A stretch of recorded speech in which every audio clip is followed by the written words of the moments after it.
ইসলাম কাউকে কোনোদিন জোর করে মুসলমান কি করে?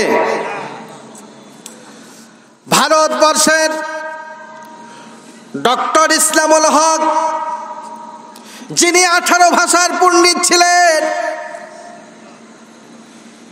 এই ডক্টর ইসলামুল হক একদিন তিনি ঘুমিয়ে আছেন, স্বপ্ন যুগে তিনি দেখছেন তার ঘরের ভিতরে পূর্ণিমার চাঁদের মতো একজন জ্যোতিষপূর্ণ ব্যক্তি, একজন মানুষ প্রবেশ করলেন। আর প্রবেশ করার সঙ্গে সঙ্গে তার গোটা ঘর যেন পূর্ণিমার চাঁদের মতো আলোকিত হয়ে গেল। ডক্টর ইসলামুল হক তিনি উঠলেন, ওঠার পরে অবাক ভাবে তার চেহারার দিকে তাকিয়ে দেখছেন। এইবার তিনি বলতেছেন, রে ডক্টর ইসলামুল হক, আমি এসেছি তোমার কাছে তোমাকে সুসংবাদ দেওয়ার জন্য করে। তুমি এখনই আমার হাতে হাত দিয়ে পড়ো, লা ইলাহা ইল্লাল্লাহু মুহাম্মাদুর রাসূলুল্লাহ সাল্লাল্লাহু আলাইহি ওয়াসাল্লাম। ডক্টর ইসলামুল হক তিনি কালমা শরীফ পড়লেন। এখন কি আর হিন্দু আছে? এখন কি মুসলমান। সুবহানাল্লাহ পড়ে। কত ভাষার পণ্ডিত? 18,000 ভাষার পণ্ডিত। আমি ইন্ডিয়াতে তার সাথে ওয়াজ করেছি, বহুবার তার সাথে আমার প্রোগ্রাম হয়েছে। ডক্টর ইসলামুল হক তখন বলছেন, হুজুর আমি আপনাকে চিনতে পারলাম না, কে আপনি? আমার ঘরের ভিতরে আসলেন, আপনার পূর্ণিমার চাঁদের মতো চেহারা আমি দেখলাম, আমি আপনার হাতে হাত দিয়ে কালমা শরীফ পড়লাম। তিনি বলতেছেন, রে ডক্টর ইসলামুল হক, আমি অন্য কেহ নয়, আমি হলাম তোমাদের সেই শাফিউল মুজলিমিন রাহমাতাল লিল আলামিন জনাবে মুহাম্মদুর রাসূলুল্লাহ সাল্লাল্লাহু আলাইহি ওয়াসাল্লাম। জোরে দুহাত তুলে বলেন মারহাবা। ডক্টর ইসলামুল হক তখন নবীজির পায়ে কদম বসি করতে লাগলেন।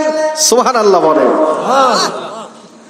আল্লাহর হাবিবের পায়ে কদম বসি করলেন, গালে মুখে হাত লাগালেন। এরপরে তিনি ঘুমের তন্দ্রা ছুটে গেল, স্বপ্ন ভেঙে গেল। আল্লাহর হাবিবকে আর ঘরের ভিতরে দেখতে পেলেন না, কিন্তু কেবলমাত্র ঘরের ভিতর থেকে মিশক আম্বরের গন্ধ উঠিতেছে। ভাইরা আমার, বন্ধুরা আমার, সকাল হয়ে যাবে। তার পূর্বে তার পাশের রুমে তার স্ত্রী ছিলেন। তার স্ত্রীকে খবর জানানোর জন্য করে দরজায় গিয়ে লক করলেন। তার স্ত্রী দরজার খিল খুলে দিলেন। ডক্টর ইসলামুল হক বললেন, বিবিরে, কিছুক্ষণ আগে আল্লাহর নবীজি আমার ঘরে এসেছিলেন। সুবহানাল্লাহ। আল্লাহর হাবিব আমার ঘরে পদার্পণ করেছেন। বিশ্ব নবীজি আমাকে কালমা শরীফ পড়ে মুসলমান বানিয়ে দিয়েছে। তার স্ত্রী ডেকে বলে, ও স্বামী, তুমি সেই কথা আর বলো না, আমিও আল্লাহর নবীজির হাতে হাত দিয়ে কালমা শরীফ আমি নিজে স্বচক্ষে পড়েছি। ইনি দেখলেন কিভাবে? স্বপ্ন যোগে। আর ওনার স্ত্রী? ভাইরা আমার, বন্ধুরা আমার, শুধু কোরআনের তাফসীর করলেই হবে না, মাঝে মাঝে ইতিহাস না বললে ইতিহাস প্রিয় মানুষদের মন খারাপ হয়, ঠিক না মিথ্যা? এই জন্য করে কিছু কিছু কথা আমি আপনাকে বলছি, সে কথাগুলি কোরআনের আলোকে। তার এক মেয়ে ছিলেন।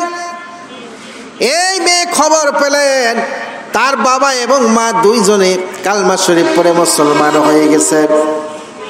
তাড়াতাড়ি করে আসলেন বাবাকে ডেকে বললেন, বাবা তুমি কালমা শরীফ পড়েছ, তোমার ধর্ম পরিত্যাগ করে তুমি কেমনে করে মুসলমান হলে? ডক্টর ইসলামুল হক বলে, বেটি ইসলাম কাউকে কোনো দিন জোর করে মুসলমান করে না। যে ইসলাম বোঝে স্বয়ং আল্লাহর নবীজি তার কপাল খুলে দেয় আল্লাহ পাক, আর নবীজি তার হাত দিয়ে কালমা শরীফ পড়ে মুসলমান বানায় দেয়। ভাইরা আমার, বন্ধুরা আমার, ডক্টর ইসলামুল হক 18 ভাষার পণ্ডিত, কালমা শরীফ পড়ল, তার ভাগ্য খুলে গেল। কিন্তু নবীর বাড়ির কাছে আবু জেহেলের বাড়ি, আবু লাহাবের বাড়ি, নবীর চাচা হওয়ার পরও নবীজির প্রতি কালমা পড়ার ভাগ্য হলো না। ঠিক না মিথ্যা? এটা আসলে নসিবে থাকতে হবে। বহু মানুষ মাহফিলের চতুর্পাশে ঘুরছেন, কিন্তু এই জায়গায় বসে কোরআন শোনার সৌভাগ্য কয়জনের হয়েছে? ঠিক কিনা বলে? এমনও মানুষ আছে মাহফিলে আসার নিয়ত করছেন, কিন্তু আসে দেখেন যে এদিক সেদিক ঘুরে ফিরে মিষ্টি পুট্টি যা আছে নিয়ে বাসায় চলে গেছেন। মাহফিলে বসার মতো তার ভাগ্য এরকম হয় নাই। আপনারা বুঝতে পেরে খুশি না? বাজার অল্প না বেশি? আলহামদুলিল্লাহ পরে